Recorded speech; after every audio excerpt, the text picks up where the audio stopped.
mga higala, karong adlaw atong buhaton ang isa sa maagi sa waste segregation and disposal.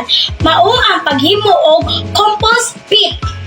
Sa ang compost pit, mauni ang gamay na luna kung asa ilubong ang mga leftover gikan sa balat ng prutas at gulay at mga dumi ng hayop na pinapabulok sa hukay hangtod na mahimo organikong abono na isang uri ng pataba sa lupa.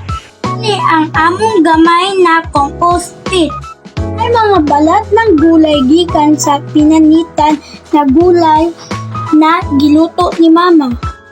Kuning ilubong dito sa compost pit. And we're done!